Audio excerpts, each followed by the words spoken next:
В 1942 году Муса Атигов добровольцем ушел на фронт. Тогда ему было неполных 17 лет, и в военкомат он пошел по повестке, которая пришла его старшему брату Магомеду. Его в это время не было дома. В звании рядового в составе 10-й стрелковой дивизии он участвовал в освобождении от немецко-фашистских захватчиков Донбасса, Днепропетровска, Таганрога и Курска. За боевые заслуги был награжден орденами Отечественной войны первой степени, славы третьей степени, трудовой славы и медалью Жукова. В ходе битвы на Курской дуге его тяжело ранило, и почти год он лечился в госпитале.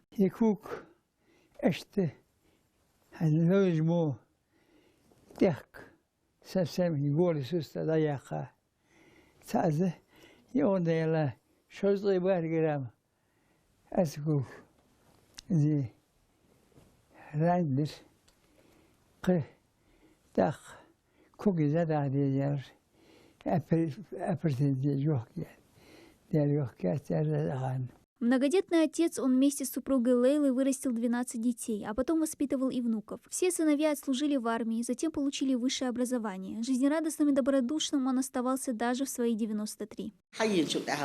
Как я вышла замуж, у нас в Казахстане родились 5 детей. После мы приехали домой. Он был хорошим отцом для своих детей и замечательным мужем.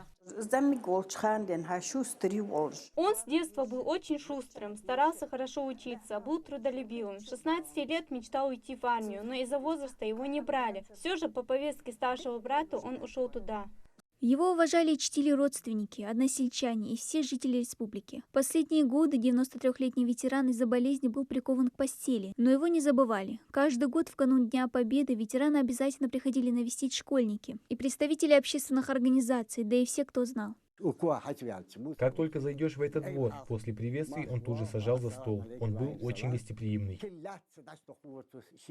Мусы Атигова не стало 6 лет назад, но память о нем хранят не только его родные и близкие. Теперь она будет жить и в стенах Музея краеведения. Родственники ветерана передали его награды в музей, чтобы они служили примером доблести и мужества для подрастающего поколения. В памяти народа Муса Атигов останется таким же веселым и жизнерадостным человеком и одним из миллионов советских солдат, воевавших за свою страну. Ради таких доблестных людей и открыт всероссийский проект «Лиса Победы», чтобы потомки тех, кто отстоял свой дом, не забывали, кому они обязаны мирной жизнью.